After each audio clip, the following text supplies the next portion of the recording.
back of the London Ultra Cab this week, we have the hugely talented MC Mercury from back in the day, from one of the greatest hip-hop groups to come out of the UK, and that's from the Gunshot crew. Yeah, we say, man, too kind, too kind. I know. You can pay me a few pound in a minute. No, it's great. It's great to have you in the cab. Real honour. It's my pleasure to be here, man. And special little interview as well, because we're going to be touching on your history, as well as the history. We're going to be talking about the new track called Sulfur. Yeah. As well, which has just been released. Yeah. So man. we're going to go into a bit of detail about that, and also have a little play of that at the end of this interview. Yeah. So anyone watching this now, check the track out at the end of this interview, so you can have like a little listen to it, see what you think. Yeah. Also, give you the link where you can download it, stream it, and all that. So, yeah, and all that, good, all that kind of stuff. No, that'd be brilliant. But yeah, Mercs, you know how it is. First two questions I always ask is like, where you from, and what was it like growing up as a kid? Yeah, so I'm from East London, from a little hamlet called Leighton. East side, you know what I mean? And you know what I mean, like, yeah, so like, when I grew up as a kid, I grew up in the 70s, telling you my age. I mean, for me, it was like, you know, it was just a decent childhood. I couldn't really complain. Used to ramp up and down come summer holidays, and mum used to take me pictures and all that, and yeah, it was good, man. It was good, you know, just normal, typical childhood, really. And was you what music was you listening to back then? Was you like into the reggae sound? Not really, although like reggae was like, that was the main music and flavour in my house. I mean, you know, I couldn't get away from it, but I always wanted to listen to something a bit quirky. I mean, my first memory is like, I used to listen to there was this Muppet song called Manat. Yeah, I remember that. I used to drive my mum, my parents, grandparents crazy with that. I used to love that song, like to the point where they would say, like, they call me a damn fool, because as soon as the tune come on, I was like, I couldn't move. So that was probably my first introduction into listening to things a little bit different. And then as I got older, it was like Madness, Adam and the Ants, you know. What was that, right, Top of the Pops? Yeah, Top of the Pops.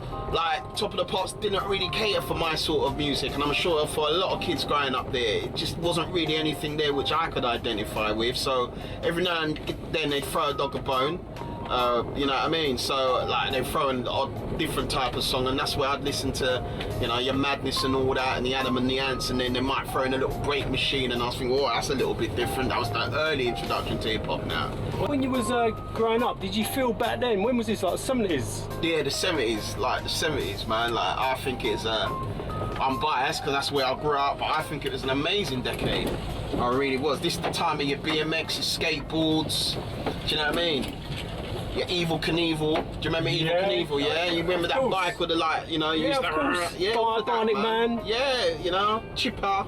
Yeah, do you remember Stretch Armstrong as well? Yeah, I didn't have that. I don't think I was could afford that. But you know what I mean, choppers and all that. Yeah, man, it was a great. BMXs. It was all new then. It was a time of, to me, it was a time of new experiences, and like, I used to go to cinema enough. My mum used to take me to cinema all the time. So I saw Star Wars, I saw Close Encounters, I saw, do you know what I mean? I saw it all, man. E.T. So it was a time of wonderment as a child. For me, it was great growing up. I had a wonderful childhood, you know what I mean? I'm quite fortunate to say that. And when I interviewed Jumping Jack Frost, we touched on this. Like, back then, back in the 70s and the early 80s, it was a very kind of community spirit. Yes, I agree. It definitely was. I mean, I even remember when before 1981, Prince Charles and Princess Diana got married. Not that I cared about that, but I loved the fact that our road was closed off for a street party, and all the neighbours contributed, you know what I mean? Everybody brought in food, and then we had games, so yeah, there definitely was a community spirit there. And you know, everybody knew kind of what was going on, everyone knew each other. Yeah, there was definitely a little bit more friendliness. I mean, my gran, God rest her soul, she was like recognised as the matriarch of the whole road. Yeah, I mean, everyone looked up to my gran, so yeah, I mean, and everyone kind of looked after each other and all that. Yeah, it was a good time. It was a good time where I grew up, anyway. Definitely. So, how did you get into like the hip hop? Boy, oh, bloody hell. Was it via Buffalo Girls or? Do you know what? I want to say yes, but I honestly can't remember. But the one thing I can recall is there was a radio DJ called Jonathan King, and he had a show on BBC Two called I think it was Entertainment USA, and he would basically, it was a travel log, so he would go around the United States and he would basically, like, you know, I'll sample various different elements of the culture, food and all the rest of it. And I do distinctly remember an episode where he's saying there's this new musical art form and this new culture coming out called hip hop. And then basically he was kind of like going into like a little bit of this, that and the other, and that kind of got my attention. I'll never forget that. I'll never forget watching that episode. It had such an impact that when I went to school the next day, people were talking about it. It was like the next big thing. It was like, well, what is this? You're seeing kids break dancing and all the rest of it. It was like, you know how it is, Steve, man. It was like hairs on your arms, just kind of like, wow, it's just completely... Oh, it's goosebumps. Goosebumps. You know, you don't get many of them instances in life where you was actually at the cusp of something completely brand new, and it was something which you could do as well. You know what I mean? So yeah, I'm probably gonna say entertainment now, and then all various different elements after that. But that was probably one of the key ones. And then obviously you had your LWRs, you had your pirate radio stations, and your Tim Westwood and whatnot. Yeah, so you used to like listening to LWR, like Westwood? Yeah, man, religiously. Westwood was wicked. Like, you know what I loved about Westwood? Was when he used to play the live show, like the live snippets of the competitions. Yeah, definitely. You know, like the Yankees and the beatbox style. He'd be like Roxanne Shante, yeah. I mean, I can't stand the man now. I ain't got no time for him, but back then, in terms of my education for hip hop, he was fundamental. Without a doubt. He was absolutely fundamental. Do you know what I mean? So like, I can't take that away from him. I'd come home from school, LWR was on every day, well, Mondays to Friday at the very least, 4 and 6, right? And I would be there, like trying to like position my mum's stereo so I can get the radio signal right and all that. Yeah. And that was what was that? Merc, when was that on? Like a Tuesday night, I think. I can't remember. I thought it was every night, but maybe I'm wrong. But I definitely know it was between 4 and 6. I remember, yeah. You know what I mean? Yeah. And I heard Beastie Groove. That's why I love the Beastie Boys. That was probably one of the first tunes I heard, like from Westwood. Beastie Groove, loved that song. And then like basically it was all about the Def Jam, LL Cool J radio. Yeah. And then he played a bit Itchy Band Scratch and you know what I mean? And then Man Parish, and it was just such an education. It's like one tune after another was just blowing your mind. It's like, whoa. It was non-stop, wasn't it? It was non-stop, man. One after the other. Yeah. And have you tried any other elements of hip-hop? Like, have you tried graph or beatboxing or anything like that? I tried a little bit of breakdancing, but not for me, and I'm not particularly artistic, so the graph wasn't going to work. So, I mean, for me, I'll tell you a story. What happened is that we had quite an influential youth centre called Pastures in Leytonstone area. And to be totally honest with you, in Pastures there were two schools. The school I went to, right, which is like Norliton and all that, versus the Lake Houses and the Ruckholts. Not so much the Ruckholts, Tom Hood, sorry. And I would say the Tom Hood boys and the Lake House boys had a certain way, an arrogance about them. Do you know what I mean? They were a little bit arrogant. And it was like, this is our manor, Pastures our manor, we're kind of doing our hip-hop thing, no one's better than us, blah, blah, blah, blah, blah. So we would just go down there, just hang about, you know what I mean? And then it got serious one time, because like they had a couple of DJs, scratch DJs there, all right. They had a couple of scratch DJs, but we had a white chart rigs. And that's a different thing entirely, man. That's like the Avengers when they say like, boy, I got a Hulk. We had a white chart rigs. And never forget, we had a battle. Ricks went down there, 2 records, and they scratched DJ did his thing, and it was all right. And then Ricky come out with Visage like Pleasure Boys. Like these boys weren't hearing this shit before, and then he come out with some like record. It just had a tone on it, and Ricky just like caned it, man, with the Visage, and he destroyed it so much they just had to walk out. And that's, you know, that's when we knew, like, hang on a minute, we got something going on here. Was you with Alkaline as well? Yeah, but see, the whole Gunshot thing started between me and White Char Ricks. So, you know, the story is like we all went to the same school. White Char Ricks was known as a well-known body popper in the area. And then was he good? He was very good. I'd never seen him, but apparently he was like, yeah, apparently he's really, really good. And yeah, long story short, we kind of like hit it off, had a bit of a connection, and then obviously mutual interest through hip hop. And then, like, you know what, like, Alkaline was someone I knew for a long time, so kind of thought, hold on a minute, let's see if we can do something. And then Q-Rock came into it, but we was all learning. Well, me and Alkaline were definitely learning, so, my rhymes were terrible. Some might say they haven't really improved too much since, but like back then it was awful. But it was something I latched onto. I would write a rhyme for a whole year, every day. No word of a lie, I wrote a new rhyme. That's how much I was into it. The passion. When you got a passion for something, you don't. There's no time. Nothing restricts you. You know, and then we just got better and better, and then, you know, we just kind of took it from there, really. And did you kind of all grow up together from like teenage years? Yeah, we did. We did. From the same area? Yeah, same area. I mean, when I say the same, you got Leytonstone and Walthamstow kind of border on each other. A bus ride away. But yeah, we were quite all knock around in the same manner. Like I say, White Charix is a little bit older than us. But yeah, we all kind of just we just all vibe together. I mean, we were friends first, and we're still friends. We're friends first, music second. You know what I mean? So that's important for people to realise, because, you know what I mean, when you're friends, then, you know, things are so much more easier. You know, and the music thing is just like a nice little layer on top, but it's a friendship thing first. Definitely. And did you go to any of like the early jams or concerts back in the day? You know, back in like the mid '80s.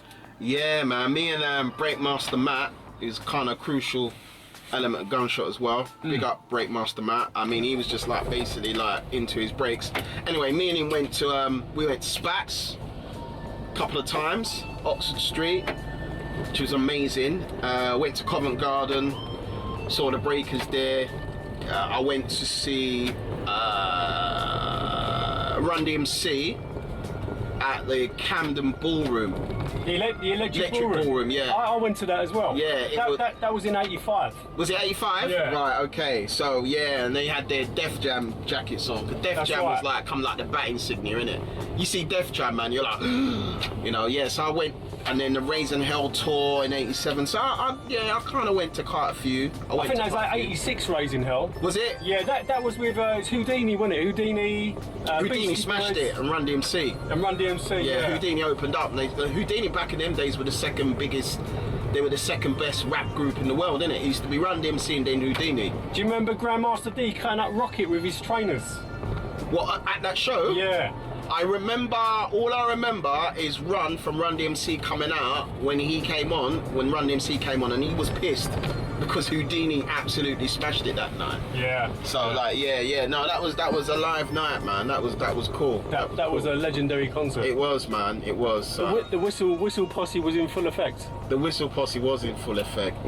No, without a doubt. So, Merc, how did you get into MCing then? What made you want to become an MC?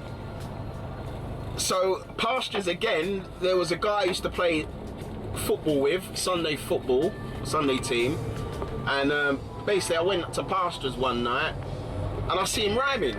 I was like, hold on. I was like, this is a man who play in the same team as me. I had no idea. And he was bad. Big up Darren Burke. And I thought, wow, I mean, Darren was really controlling it, holding it down big time. He went on to become a jungle MC for a little while as well, by the way, in Cool FM. So out of East London, out of our little area, we had some people who just kind of got up, you know, and did certain things. It was kind of good to see. But anyway, like, he would kind of inspired me, believe it or not. Not so much in terms of, like, the ability, but the fact that, boy, if he can do it, I can do it. So that same night, I went home afterwards, and I wrote a rhyme, which kind of didn't really rhyme.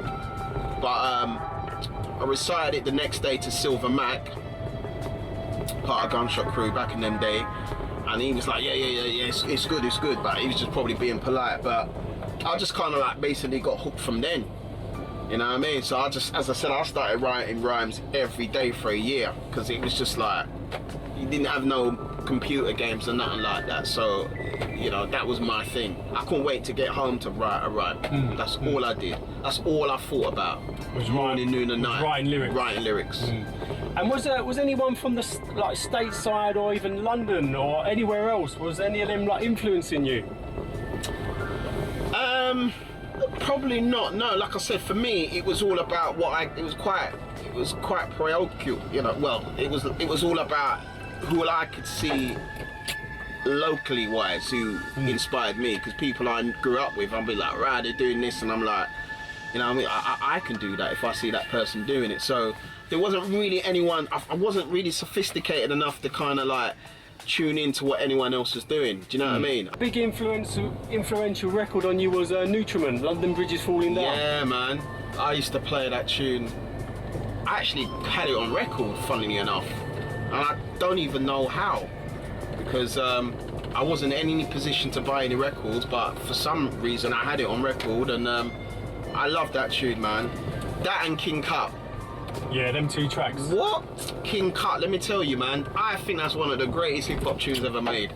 I mean, I'll never forget another youth centre, like King Cut everyone was playing King Cut, and this guy, right, was loud on this massive radio, and it being played, and the man, all this boy was doing is like, he wouldn't move for half an hour, he just was up against the radio, and he was just nodding his head. It's a sound you never heard before, and the confidence as well. So like, yeah, Nutriment and King Cut, man. Them two. Yeah, they were heavy tunes, man. Heavy tunes. Yeah, without a doubt. And I was going to say, how did you get your name, MC Mercury? And this is the honest to God's truth, and it sounds really corny, but it's the truth. It's like there used to be a telephone company in the area called Mercury Telecommunications, innit? I remember that. Yeah. So I got my name from that, innit? So where you going from? Yeah. I got my name from that, innit? Yeah, but Alkaline was even worse, man. He got his from a battery, so like, you know what I mean? No, like, did he really? Yeah, no, yeah. I know people like thinking, oh, Gunshot, yeah, Mercury and Alkaline, whoa! But like, I got mine from a phone company. Yeah, but they're great names though. Well, you know, I think a name's only as good as what you do behind the name, really. Yeah. So it's really what we do behind the name what makes it. But yeah, that's how we got a name. I don't know how White Child Rick's got his name, to be honest. Probably because he was white and he looked like a child. I don't know, but yeah, he come up with that. And about Q-Rock, any idea or? I don't really know, you know. Yeah, I don't know, because Q-Rock already had his. How can I put it? So like, I would say that Q-Rock come into Gunshot, but he was already fully formed as an individual MC anyway. Do you understand what I'm saying? Whereas me and Alkaline created our names together within the band. Q-Rock already was known as Q-Rock before he come in the band. You understand? Right. So I don't know how he got that. You have to ask him that. No, definitely. Yeah. And what was, writing your lyrics, what was kind of inspiring you? Was it like everyday life, things that were going on politically? Because I know, to me, Gunshot are kind of quite political. Would you say that, or? I would say as we progressed on from Battle Creek, Brawl, and then we became from a 3 MC to a 2 MC, we definitely became political. But I wasn't particularly political at the beginning. My thing was quite complex sentence structures, really. So my thing was like using long words and stuff like that. Probably kind of like a Cool Keith, although I wasn't influenced by Cool Keith, but that sort of like them sort of sentence structures and them sort of complexity of ideas and too many words in a sentence and all that stuff there. So that's how I kind of like, that was my style. Then obviously Alkaline has always been heavily influenced by ragga and reggae, so he kind of obviously adopted that into his style. And then Q-Rock had his braggadocio type of style, so he had his style. So, you know what I mean, strictly speaking, it shouldn't have worked, but it kind of did on the first tune. And the rest is history. Battle Creek Brawl. Yeah, man, Battle Creek Brawl. Yeah, I mean, I'll tell you a funny story with me. Like, when we went to record it, first tune, got signed up, all the rest of it. But we come to record it now, and the studio's been booked up, in West London. So we drove from East London to West London. It's quite a journey. We get there, right? Ricks is taking out his bits and bobs and all that, and he says like, oh no. It's like, oh no, what? It's like, I forgot the disc. So what do you mean you forgot the disc? He forgot the drum program. He forgot the disc. And like, the guy who signed us, Alan from Vinyl Solutions, looking at us and like kind of shaking his head, because by the time we were to drive back home to come back, that day's gone. And they've paid for the studio. So like, oh father, what we're gonna do? So luckily, Depth Charge was there. Yeah, J. Saul Kane. And he lived round the corner from the studio, and he said, look, come. We went round to his flat, and we literally, Rix was going through his breaks, and we was just playing stuff. And then what you hear now is basically what J. Saul Kane pulled out, and we listened to, and was programmed for Battle Creek Brawl. That wasn't the original drum break. Wow. You know what I mean? So Is that an exclusive? that's an exclusive, yeah. I think I might have mentioned it somewhere before, but yeah. So that was not the original drum break. And I can't remember what the original drum break was, because we're talking about 30 years ago nearly, but yeah. So, yeah, big up to Depth Charge, because he kind of saved the day on that one. The whole story could have changed if he never done that. Do you know what I mean? We were lucky. And Mercs, I was going to say to you, you know, all of your kind of MC styles is very kind of very fast paced. Yeah. Really fast paced. Yes.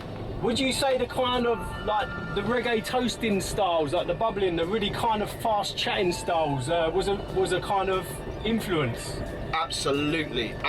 Whether or not you knew it or not, I think, you know, the history of like urban music back then was fast. It was all fast. It was all fast. Yeah. And the only reason I can think that is because it's a direct connection to like the reggae scene. And your toasting, you know what I mean? Your Eka Mouses and Tipper Iries and your Coxsone and your Saxon sound systems Without a doubt. was fast. It was all quick. So, yeah, so, and you know what? And so that was the direct relationship between hearing your fast type of staccato rhyming, do you know what I mean? Versus like your swagger dagger US type of rhyming, because, you know, back then, if you told me to rhyme over something within the 95 to 97 BPM range, I couldn't do it. I don't think any of us could do it. Maybe Kurok could have done it. It was all fast, and that's our history. That's our history. We used to get knocked for it though. We used to get quite a lot of haters to say, "Oh, Gunshot, you rhyme too fast, this, that, and the other." But you know what? We don't really, you know, you don't really change just because you're always going to get critics, aren't you? Well, the thing is, going back to the like the mid or 87 or whenever it was, MCs like Mike J from Demon Boys, he was so fast as well. Yes. And would you say Mike J was a kind of bit of an influence as well from Demon Boys? Mike J, I think I can speak on behalf of Alkaline, that I know that Mike J was a massive influence on Alkaline. Because this man, right, it wasn't that he rhymed fast, his diction was amazing. Yeah. If you can rhyme fast and you've got the diction as well, man, that's a big thing. I mean, listen to all these rappers doing the double time now. The latest Eminem tune, Kamikaze, there's some tune on there, I can't remember what it is. But he's doing some madness. But Mike J was like, to me, the first, you know what I mean? Like, yeah, proper. So, Mike J, Demon Boys. London Posse rules them all.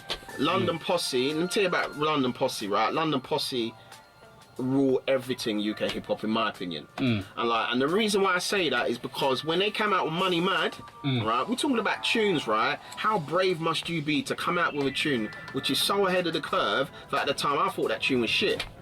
I'll be honest with you, I thought Money Mad was one of the worst tunes I had ever heard, right? And it's only like a couple of years later, and hang on, let me take a step back. The reason I thought it was terrible is because it was done all in a UK accent. And all we were being brainwashed with is like the American accent, do you know what I mean? So you thought, well, really and truly, it can only work if it has that American sort of swagger. And these boys came out chatting with their own proper, like how we chat now. That's right, like Barnix and Rodney. Yeah, but this was like 1987 that come out on the Justice label, innit? Westwood again. You know what I mean? And then Trouble Rap as well, but that was different thing. Different band as well. But like, yeah, so it's only years later, I thought, hold on a minute. You know what? These tuners are a work of genius. Them boys were ahead of their time. And they've never changed. And that's why I think London Posse, personally for me, you know what I mean? I think people are starting to realise now, because I know they did a couple of shows recently, and people are realising that, you know what, London Posse, man, like, yeah, you have to put them at the top. You have to put them at the top. In my opinion, anyway. Oh, well, without. And then Hijack, very, very close as well, for different reasons. But yeah, London Posse, man. Yeah, without a doubt, they're all up there. Do you know? Oh yeah, definitely. But London Posse, man, different levels. And going back to Battle Creek Brawl, that was obviously your first release in 1990. Yeah. Can you kind of tell me about that? Like, who produced it? So, all our songs were. When you mean produced, you mean like created? Who created? Yeah, It was all White Child Ricks. Oh, firstly, yeah. Other than the fact that the break was supplied by Depth Charge, but it was all White Child Ricks. So he was the main. He was the producer. Yeah. We all had our own thing, man. Like White Child Ricks, we didn't even say to White Child Ricks, "Oh, we want this, we want that." He would just knock out tunes, and we picked the one we want. And likewise, he had no input into how we rhymed. We came up with the titles, with the, you know what I mean, the ideas, and we did our own thing. But yeah, it was that was White Child Ricks. He was on a madness there. Can you tell me about the cover to that tune as well? Because you're all standing. It looked like on some wasteland. Yeah, that was White Child Ricks once again. He had like a camera on a tripod, and he took it. You know where that was taken? That was taken in Stratford, right? Pre the Olympics. So like they pre-Olympics. Yeah. I mean like way back. So it used to be like I don't know if it was like train yards. But at that time, they demolished it for whatever reason. They hadn't demolished it for the Olympics because we hadn't even bid for the Olympics then. This is way back. They just demolished it for purposes unknown in the future. So basically, we kind of snuck in there, and you know, we were just looking at places to try and get a picture from, and we just basically all ran up and scrambled up on top of that pile of rubble. And Ricky actually had the tripod and a timer, and it's a bad picture. It is an amazing picture. It really is. That's a classic picture. It really is, yeah. I mean, who's on the cover? Oh my goodness, you got like all of us are school friends. All of us. You had Matrix, you had Silver Mac, you had Kurok, obviously. You had me. You had Barry Blue. You had Black Baron. You know. You had Mo. Although that wasn't his name then, I just made it up. I don't think he had a hip hop name. Breakmaster Matt was there. Mikey B was there, all school friends basically. But I think for us it was all about, I think there was a bit of a thing going on where it was like how big your posse was. Do you know what I mean? I can't remember what led to that, but there was a thing because Blade came out with his thing. I can't remember if Blade came out first or after, but he had all these boys. So it was just like, yeah, just man, come like, man up man, come strong with all your boys. You know what I mean? Just come thuggish, ruggish, and just basically just have them all line up there. But it was an amazing picture. White Child Ricks designed that. White Child Ricks designed all of our record labels, barring one, I think. So he done all the lettering. He come up with the iconic 3 hoodies. That's all White Child Ricks design. Yeah. Did he do any kind of like graphics course, or did he just enjoyed it? Yeah, he's a top graphic designer now, bruv. I mean, like, he was just one of them mans. He was just artistic, bruv. He was into that anyway. Yeah, he was just like, he was an amazing graph artist. He used to go, you know, 4-Star General, Carnaby Street. He used to knock up the graph hoodies and t-shirts for 4-Star. That's right, he did, didn't he? Yeah, but then there was enough. Yeah, he did that for quite a while. He done some mad characters. Yeah, man, and then some other guy took over because, you know, whatever. So yeah, Ricky's just a talented brother. So the man had the creative juice, he had the musical juice, he had the body popping. You know what I mean? The only problem was him support Tottenham Hotspur. You know what I mean? Like boy, they kind of mash up everything else. No, who do you support? West Ham? Arsenal, man. Oh, you're an Arsenal. Come out of that. Yeah, Arsenal, man. You know what I mean? So yeah, you know, people who know me on Facebook by my real life moniker know that I love my Arsenal. But yeah, man. So yeah, Ricky is a very talented brother. Made it a lot easier for us, a lot easier than people realise. When you got talented people in the group who just get on and do their own thing, it's just easy. And how did you come up with the name Gunshot? Do you know what we So, when you see the Battle Creek Brawl cover, there's a lot of people there, right? And at first, we tried to do everything by committee. So we used to say, right, we used to play breaks, and then we used to have a show of hands as to which break we should use, this, that, and the other, to try and make it all inclusive. That couldn't work really over time. So, it kind of like came back down to the real people in the band, and I think I came up with it. And I think really the reasoning behind it is, if I have to be totally honest with you, Hijack came up with a one moniker that was Hijack, and it was just explosive and that. So I think really and truly we thought, oh yeah, no, I mean, like, let's try and do something like that, and then we came up with Gunshot, which on reflection, you know what I mean, I don't think it was the best name because it can have so many connotations with it which can close doors for you. But luckily for us, people know that the band isn't about that. We're not about violence per se, you know what I mean? So we might chat a little bit about it, a bit this, that and the other, but we're not violent. It is about, the whole thing behind Gunshot is that it was a loud and arresting sound. Everyone would have to take notice of a gunshot. So that was the reasoning behind that. You know what I mean? So yeah, it was kind of like a bit of a latch on to hijack, I guess. And how did you used to promote your music back then? Because I mean, this is probably way before kind of like when the internet kicked off. Yeah. And like things like YouTube and all that. So did you go around like to record shops? Or did you leave it to the label? We left it to the label. Right. Because in those days, when you had the label, you had the marketing PR side of it locked down as well. Yeah. So we left it all to them. But to be totally honest with you, our best marketing tool was doing shows. Because the thing about Gunshot is the fact that our live shows became quite legendary because of the energy. You know what I mean? We did about 200 plus shows, which doesn't sound like a lot, but you know what I mean? Each one of them shows was banging. So like we got a lot of interest in the back of our shows, and a lot of interest from the indie community as well, believe it or not. So we used to do a lot of tours in the university circuit, and we used to support different type of bands, not necessarily hip hop, but it basically meant that our audience expanded. So we had people who wasn't traditionally into hip hop would come to a Gunshot show and really become quite ardent followers of us. And you can't ignore Germany as well. Germany is a massive market. Big up Boris and Daniel and Naked Ape Records and all that. So yeah, they're like fundamental. But yeah, Germany was a massive market still as well. And didn't one of your tracks get to nearly the top 40 in Top of the Pops? Yeah, the album got to top 60. Did it go top 60? It got top 60, yeah. How many did you sell of that?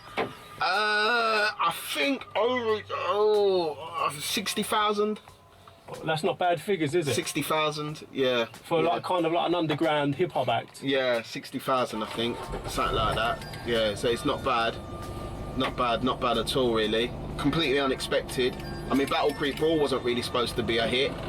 When I say hit, it wasn't supposed to be popular. When we did it, the guy goes, I said to him, well, what does success look like? He said, what do you mean? I said, well, how many records do we need to sell for you to think like, oh, you know what, you've done all right? He said, like, 600. Because it's an indie label. And then like, I would call him up every week and say how many we've sold, and he'd be like, oh, you've sold 150 this week, so all right. Then he said, oh, 300, all right. Then he said, oh, you've done 600. And then it kept spiraling. And in the first 12 we sold 6,000. 6,000 we did on that first 12-inch Battle Creek Brawl, and all the subsequent 12 inches were hovering around the 5, 6, 7,000 mark, which is a lot of records. You know what I mean? Yeah, no. You're lucky to sell 300-400 nowadays. And Mercs, did you ever get involved with like battle rapping or any competitions? Nah, man, I'm not a battle rhymer. No. Is there any reason for that, or? No, it's just not for me. It's on your thing. No, it's just not. I'm a composition man. I like to kind of like make sure that all the elements are in play, deliver it to the end user. Do you know what I mean? So that's where I shine best, when I'm laying my vocals down on tunes rather than battle rhyming. I've never really been into battle rhyming. No. Horses for courses, you know what I mean? Oh yeah. And have you got a favourite Gunshot tune? Oh gosh. Do you know what? That's a really good question. Really good. If I had to be pushed, I'd probably say Maths and Stats off the Twilight's Last Demon album. Because that's probably one of the only tunes where I think I cuffed Alkaline. Because normally, like, you know what I mean, it's like Alkaline is like, yeah, he's like a squadron leader. He's pretty formidable. But that was the only tune where, you know what I mean, and he probably disagreed with me, but I felt that my vocals, my speech, my patterns, the ideas I was throwing in there was just, everything was on point. So Maths and Stats is probably my favourite Gunshot tune. Your favourite, yeah. Yeah. Right, now, we got to talk about the fashions. What was you kind of rocking back then? Was you like doing the goose jackets and like the, MCM and all that? Gucci's?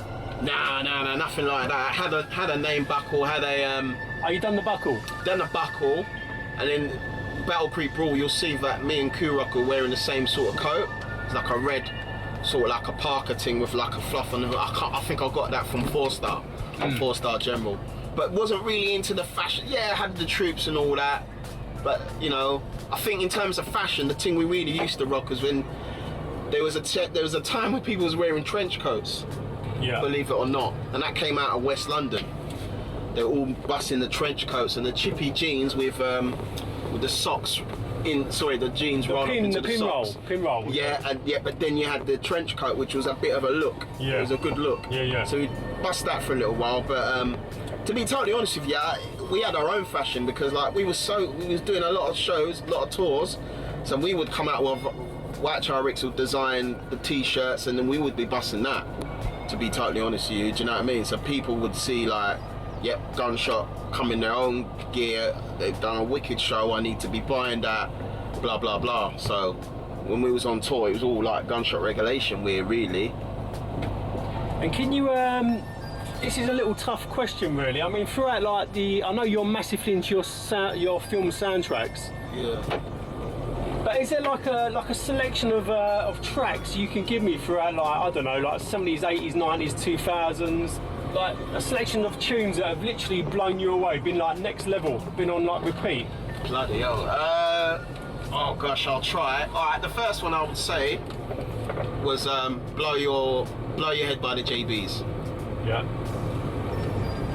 You know what I mean? That tune come up again, and obviously it was in Public Enemy #1. That was a bad boy tune.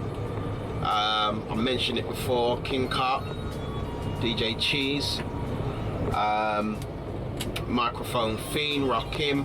So we're going into the 80s now. Obviously, Rebel Without a Pause. Jack the Ripper, LL Cool J.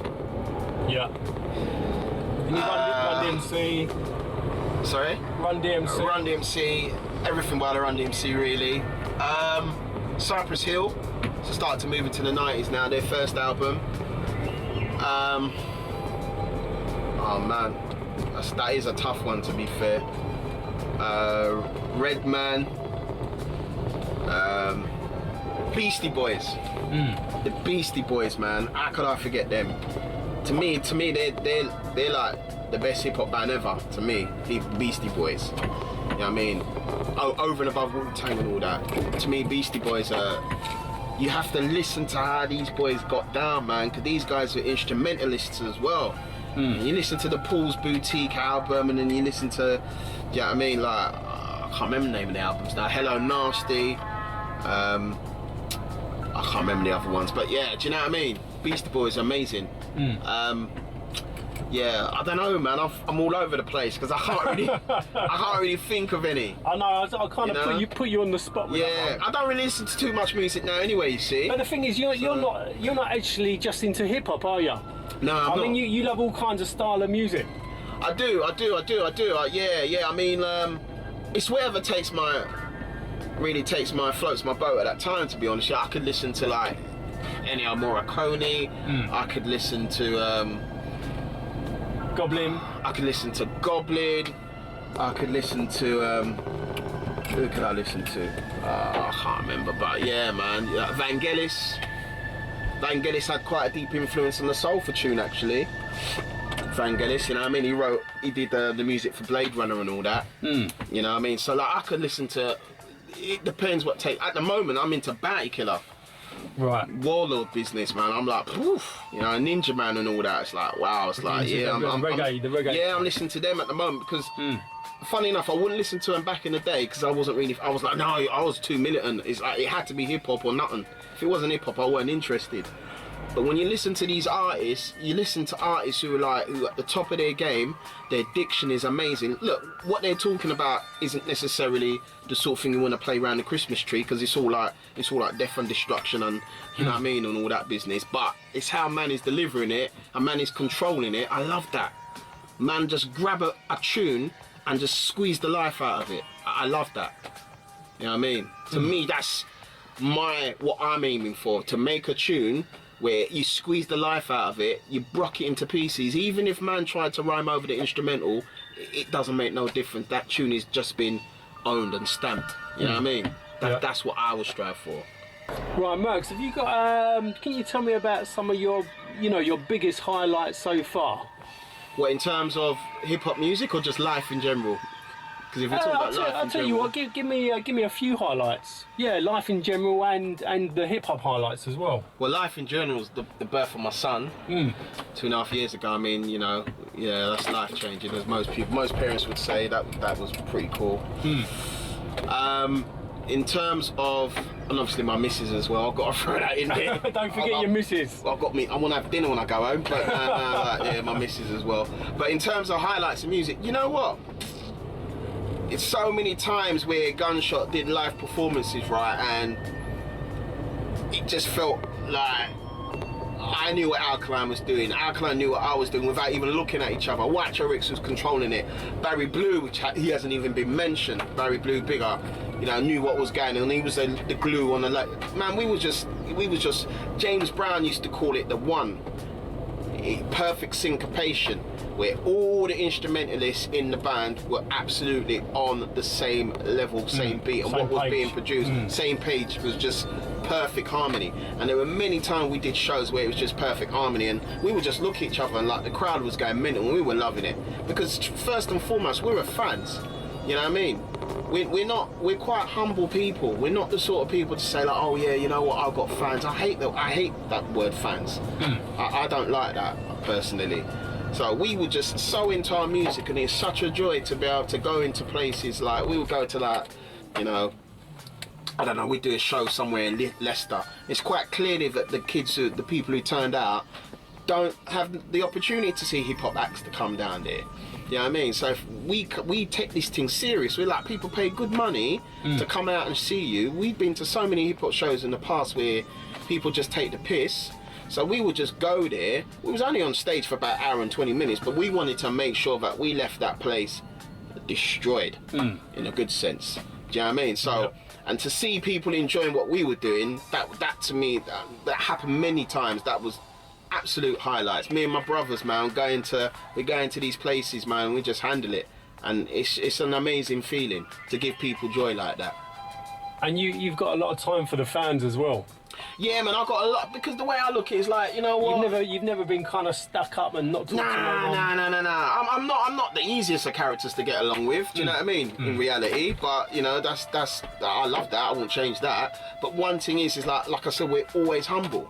So I do not see people as fans. I don't even use the word.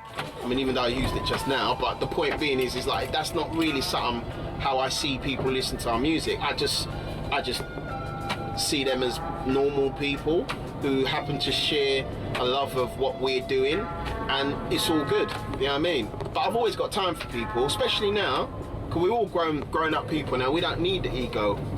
The ego was when we were younger. We don't need the ego now. And are you still in touch with the other crew members? Oh, listen, me and Alkaline, we're so close. Like, he's my best friend. Do you know what I mean? Me and him are like brothers, mate. Do you know what I mean? White Rix close as well. Don't see White Rix as much, but he's only at the other end of the phone. Do you know what I mean? So we're all still close. I don't think a bond like that is really gonna kind of just. We were friends before the Gunshot thing. We'll be friends to the end.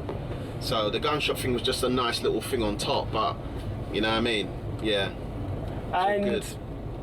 In a minute, we're gonna play a bit of the brand new track Sulfur. Yes. So I'll tell you what, we're gonna pull over and I'm gonna rig up the speaker and we're gonna play a little minute of it and talk about that. Yeah, man, love that. Love that. Yeah. Right, we're in the back of the Ultra Cab.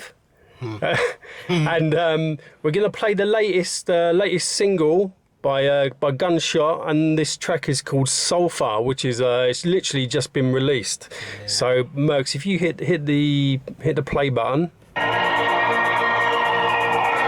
we'll play a little minute of this and we're gonna talk about the tune.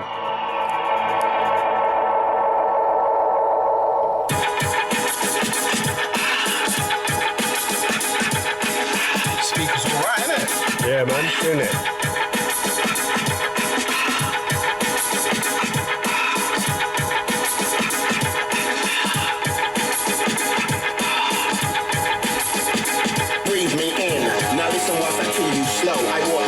Seeds of destruction and woe, I am the nightmare. Visions of panic and night fears. My peers decipher my rhymes in light years. I heard them cry, and I laughed when I heard them die. When questioned why it was revenge for mankind.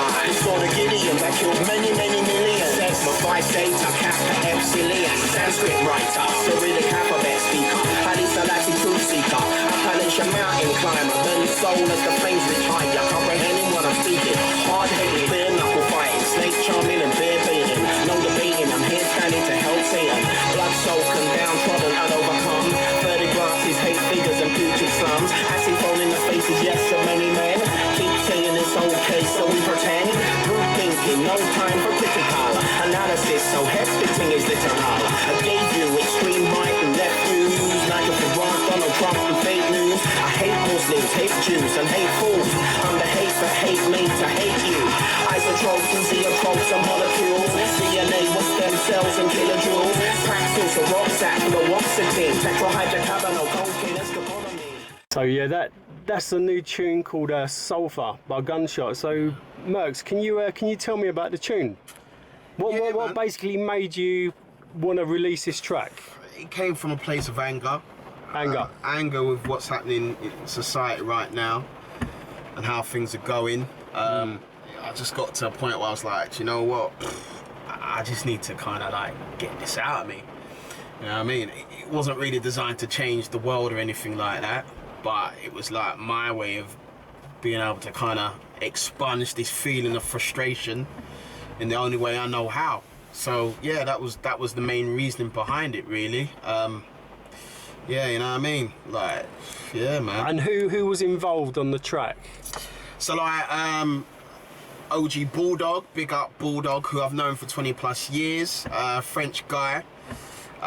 He's basically been working, sending me demos for the past 4 or 5 years. And I've been like saying no, because I've worked with a white child Rick, so I'm kind of used to being spoilt. So, you know what I mean? And then like he sent the song, and I was like, actually, I think yeah, that can work. And the idea for Sulfur's been 3-4 years in the making. Really? I had the title and was on holiday with my missus. And I was going to say, so where did the title come from? So basically, funny enough, when we was on holiday, we went to one of them. I can't explain it. It's like a mud bath, but they said it was sulfur. Yeah. So basically, the whole idea has certain properties where it can be good for your skin and all that. And I was like, started thinking about the devil and all that back then. But then I never really took it further because, to be totally honest, it's not where my head base was at. So I kind of parked that. And then, as I say, it came from a place of anger, and was working on it with Alkaline. You know what I mean? And Alkaline was basically kind of like, yeah, reviewing it, telling me, yeah, that will work. And it was written last October, November, over the space of about 6 weeks. Because the thing is, because there's no pressure to release tunes, you can take your time with it. And it was being refined, and then, you know, what you hear now is the work of about 6 weeks. Do you know what I mean? And I mean, like, coming home, thinking, I was even writing just a sentence and leaving it. I wasn't writing the whole thing. I was just like giving myself time, think about how the next one was going to work. I'm just busting it like that. And I don't think some people don't realise how much kind of time and effort goes into this. Man, you have no idea. That's why people say, is there going to be a Gunshot album? No, there won't be a Gunshot album. And there's other things I'll come back onto, but yeah, it's the time and effort. And I mean, the video was like Benito Loco, big up yourself. He's a very talented guy again. That video is next level. Yeah, he's next level, and he's another French guy. I've known him for like nearly 20 odd years. So like basically, you know, we used to work together. And I said, look, you know what? He was always into his hip hop, and he was always saying, oh, I want to do something with Gunshot. I said, no. And then like it finally came together, and he come through. Do you know what I mean? So I've got Bulldog on the one hand, who's like, I call him the maestro now because musically he's there, and like Benito Loco on the other side. So it's French all the way, man. And funny enough, the label we've signed to Final Solution was owned by French. So there's a connection. There's a lot of French now. connection, man, with Gunshot. And what kind of you say anger with making the tune? What kind of thing? What kind of message was you getting across in the track?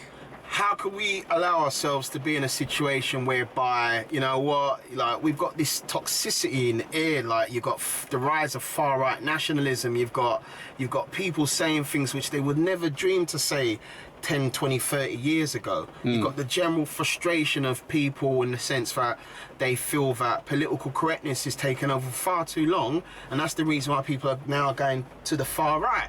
People are just losing sight of the fact that at the end of the day, we are human beings, and we should really be treating each other a little bit more respect. Titled Gunshot, but Was Alkaline and White Child Ricks involved in the tune?